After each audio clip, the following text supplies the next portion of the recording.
Evet arkadaşlarım, merhabalar. Yepyeni bir videoya tekrardan hoş geldiniz diyorum. Bugün benim hakkımda 30 tane tuhaf gerçeklerimi öğreneceksiniz.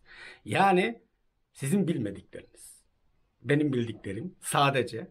Şimdi ben bunları anlatacağım, siz de öğrenmiş olacaksınız. Eğer tanıyorsanız daha çok tanımış olacaksınız. Tanımıyorsanız da şimdi tanımış olacaksınız.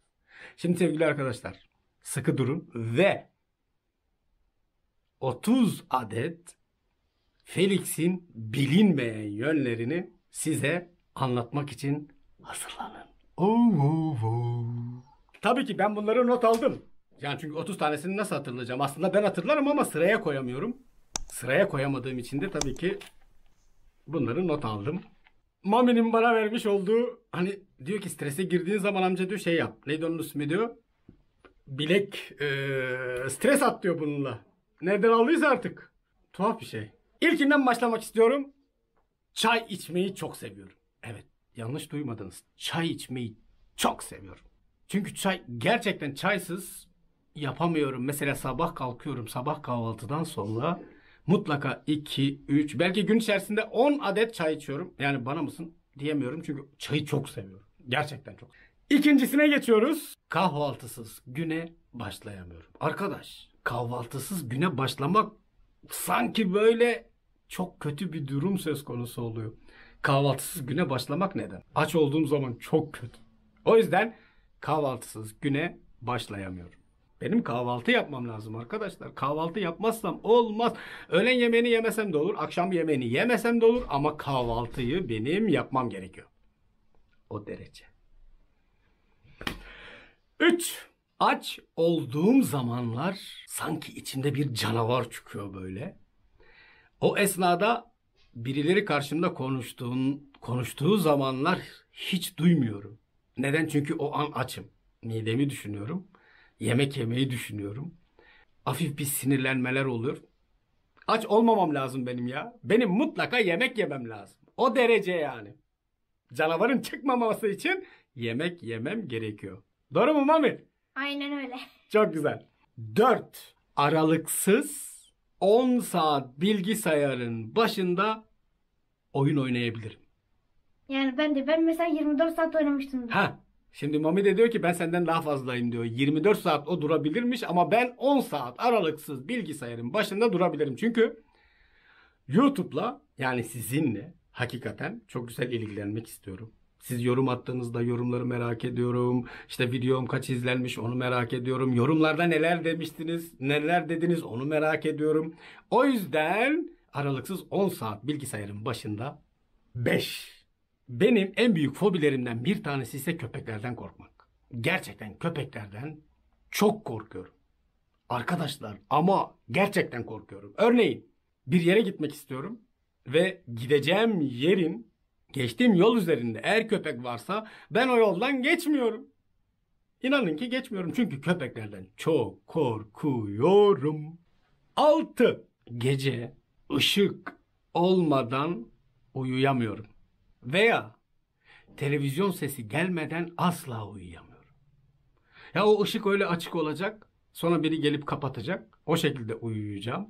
Sanırım büyük ihtimal bu bir alışkanlık meselesi. Eğer alışkanlık meselesi olmasaydı zaten böyle bir şey olmayacaktı. Önceden yoktu. Mesela ben küçük olduğum dönemlerde böyle bir şey hatırlamıyorum. Ama şu an işte son 3 yıl, son 5 yıldır ışık olmadan asla uyuyamıyorum. Böyle de bir durum söz konusu. Bazı insanlar tam tersini düşünüyor. Tam tersini yapıyor. Işık olmayacak ki öyle uyuyacak. Ama benim kafamın üstünde davul da çalsalar, bilmem oyun da oynasalar, dans da yapsalar gene uyuyorum. Böyle de bir durum. Evet arkadaşlar, 7. Konu televizyondan açılmışken. Televizyon izlemeyi asla sevmiyorum. Hakikaten televizyonda dizi veya sinema izlemeyi bir türlü başaramadım. Alıştıramadım kendimi. Ama şöyle bir durum var. Uykuya geçtiğim esnada o televizyondan o ses gelecek. Eğer ki o televizyondan o ses gelmediği zaman ben uyuyamıyorum. Gerçekten uyuyamıyorum. Yani televizyonu aslında izlemiyorum ama o sesi böyle vız vız bir şeyler yapacak ki ben uyuyakalacağım, dalacağım o esnada, düşünün ya. 8.sine geldik sevgili arkadaşlarım.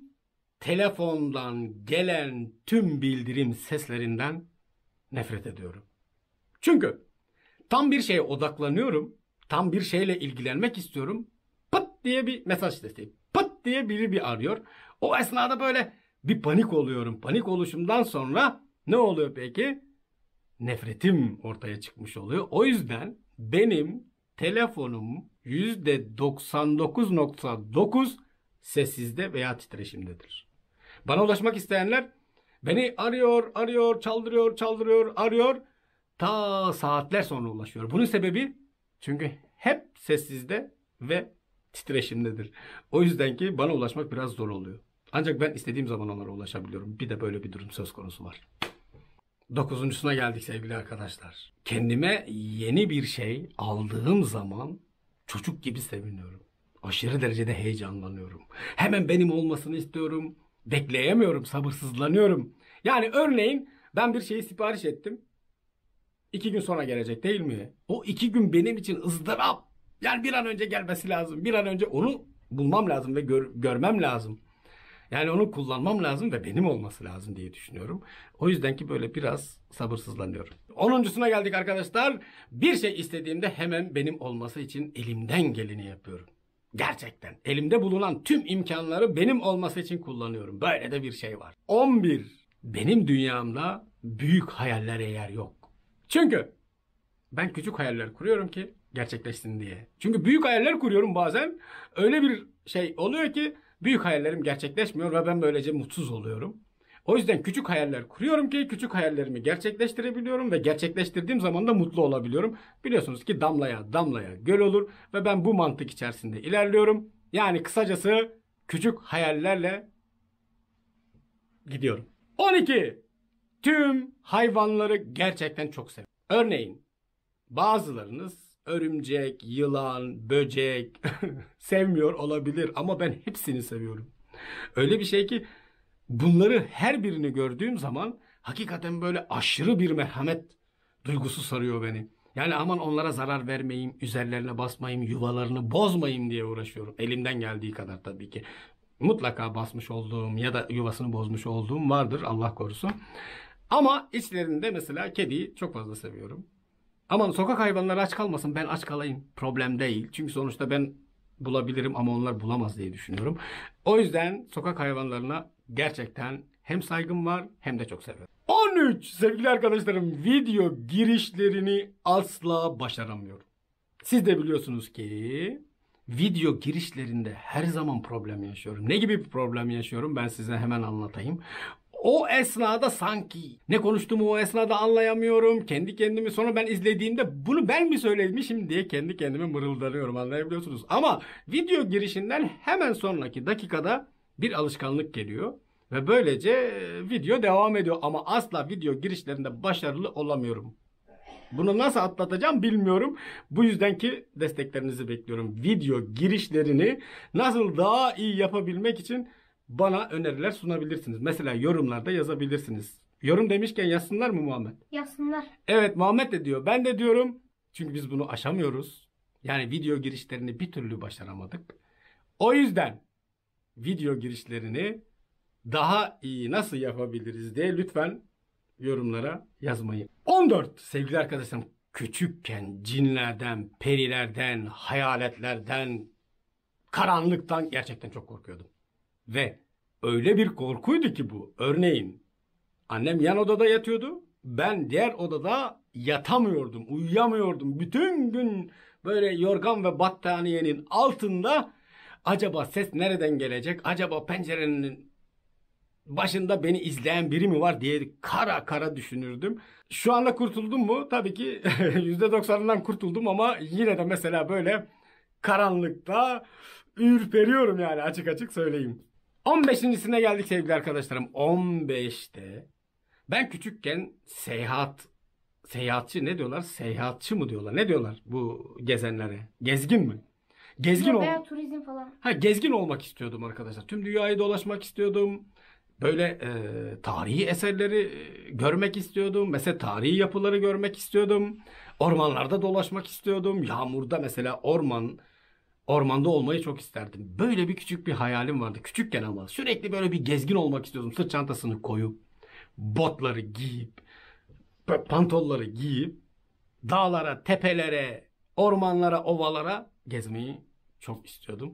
Bir kısmını başardım mı? Bir kısmını başardım. Evet, bir kısmını hayallerimi gerçekleştirdim. 16 sevgili arkadaşlar, kısa saçlı olmayı asla sevmiyorum. Yani kendimde kısa saçlı olmayı sevmiyorum. Çünkü kısa saç olduğum zaman sanki böyle kafam üşüyor. Soğuk rüzgarlar geliyor. Sanki çıplakım. O derece.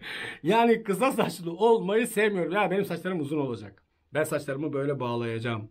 Benim saçlarım önceden uzundu. 17. 40 numara ayakkabı giyiyorum. Yanlış duymadınız. 40 numara ayakkabı giyiyorum. Öyle bir şey oluyor ki bazen ayakkabıcıya gidiyorum. 40 numara hemen tükeniyor. Daha sonra bakıyorum bulamıyorum. 41 almak zorunda kalıyorum ve ayaklarım her zaman büyük. Ayaklarım her zaman büyük ve rahat olamıyorum. Bazen de bayanlar bölümüne gidip 40 numara alabiliyorum. Düşünebilir musun? 18. Kahveyi hiç aranızda sevenler olabilir. Belki kahveyi çoğu kişi sevebilir ama ben sevmiyorum. Yani kahve içmeyi böyle boş bir şey olarak adlandırıyorum. Ya onun yerine çay iç daha iyi. Kahveyi niye içiyorsun ki? Yani kahve içip vücuda çok mu büyük faydası var? Hayır, sonuçta o da mideye gidiyor. Mideye gidiyor. Yani ondan bir tat alamıyorum. Ama çayı gerçekten böyle zevkle içiyorum. O yüzden zevkler ve renkler tartışılmaz olduğu için kahve içenlere de saygım tabii ki sonsuz. Ama ben çayı daha çok seviyorum. 19. En çok sevdiğim meyve. Tabii aralıksız bir oturuşta 10 adet muz yiyebilirim. O derece gerçekten muzu çok seviyorum. Kokusu olsun. Ne bileyim, çok böyle insan sağlığına da çok yararı var. Aşırı derecede metabolizmayı çalıştırıyor. Metabolizmayı böyle güzel bir şekilde daha sağlığa sokuyor. Sağlıklı bir meyve. O yüzden muzu gerçekten çok seviyorum. Büyük ihtimal kokusundan dolayı. 20. En sevdiğim sebze tabii ki yeşil ve kırmızı biber. Yeşil ve kırmızı biberleri gerçekten çok seviyorum. Yani her sofrada, her yemek esnasında, belki kahvaltıda bile yeşil ve kırmızı biberin olması benim için çok çok güzel oluyor. Bunun nedeni yeşil ve kırmızı biberi çok seviyorum. En çok C vitamini bulunan sebzelerden bir tanesi. 21. Bir insanda ilk dikkatimi çeken şey gözleridir. Evet, gözler insanın her şeyini ifade ediyor. O yüzden gözlere ilk önce dikkatim gidiyor. Yani ilk önce gözleri görüyorum. Dikkatimi çekiyor. Daha sonra burnu, daha sonra ağzı, daha sonra saçı falan filan böyle gidiyor. Ama hakikaten gözleri, ilk önce gözlere bak. 22. Sevgili arkadaşlarım, en sevdiğim tatlı. Yanlış anlamayın, lokum, baklava veya benim en sevdiğim tatlı bal. Ben balı gerçekten çok seviyorum. Bazen acaba balı bu kadar sevmek zararlı mıdır, onu bile düşündüğüm olmuştur. Çünkü bal gerçekten çok güzel geliyor. Yani bal yemeden bir insan nasıl yaşayabilir diye düşünüyorum. Ama inşallah bal yemeyen insanlar da bal yesin. En sevdiğim tatlı ise sevgili arkadaşlarım baldır. Tabii ki bal ve balı gerçekten çok fazla. 23. Sevgili arkadaşlarım, güneş gözlüğü takmayı hiç sevmiyorum. Gerçekten güneş gözlüğü takmaktan nefret ediyorum. Çünkü o esnada çirkin olduğumu düşünüyorum. Yani güneş gözlüğü takıyorum. Güneşe bakıyorum. Sanki insanların hepsi bana bakıyor. Ve ben çirkin olduğuma inanıyorum. Yani çünkü aynaya da bakıyorum, kendimi güneş gözlükle beğenmiyorum. Bazen gözlerim böyle yorgun olduğu zamanlar güneş gözlüğü takabiliyorum. Ama güneş gözlüğü takmayı sevmiyorum. 24. En sevdiğim müzik türü. Sevgili arkadaşlar, en sevdiğim müzik türü diye bir şey yok bende. Bende ne çalarsa, hangi müzik gelirse ben onu dinlerim. Ama özel olarak açmış olduğum bir müzik türüm yok. Rap, pop, rock ne varsa çalabilir benim yanımda, sıkıntı yok. Ama özel olarak dinlediğim bir müzik türüm yok şu ana kadar da. Olmadı da olmayacak diye düşünüyorum. Çünkü böyle bir ilgim yok müziğe karşı. 25. Kolay kolay sinirlenmem. Gerçekten kolay kolay sinirlenmem. Çünkü her zaman alttan almayı, böyle karşı tarafa saygı duymayı, yani mutlaka bir sinirlenmeden önce çözüm yolu göstermeye çalışırım ve sakin olmayı denerim. Sinirli olmayı sevmiyorum arkadaşlar. Gerçekten. Sinirli insanları da sevmiyorum. 26 sevgili arkadaşlar, gerçekten panik. Evet, benim en büyük sorunlarımdan. Evet, ben panik olmayı çok iyi başarabiliyorum.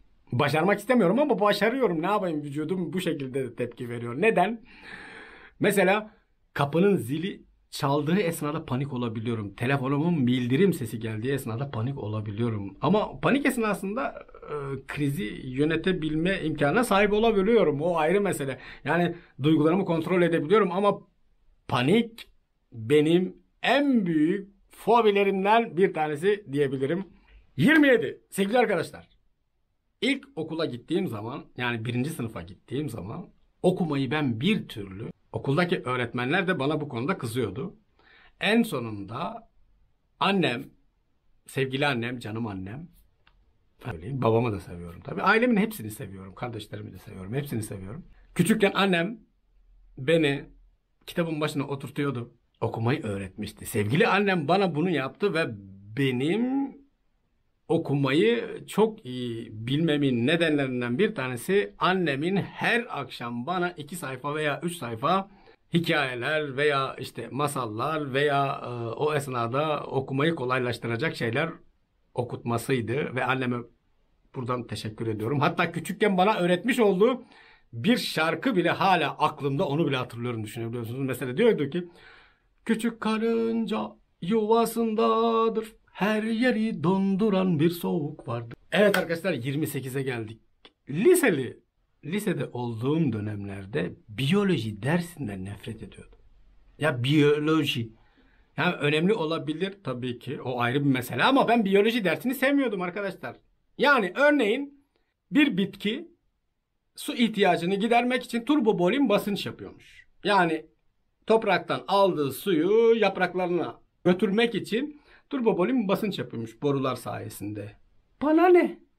Hayır, bana ne yani? Böyle bir basınç su ihtiyacını gideriyorsa beni ilgilendirir mi? Hayır, ilgilendirmiyor da. Yapraklar fotosentez yapıyormuş. Güneşten işte karbondioksit alıp bize oksijen veriyormuş. Bana ne ya? Hiç.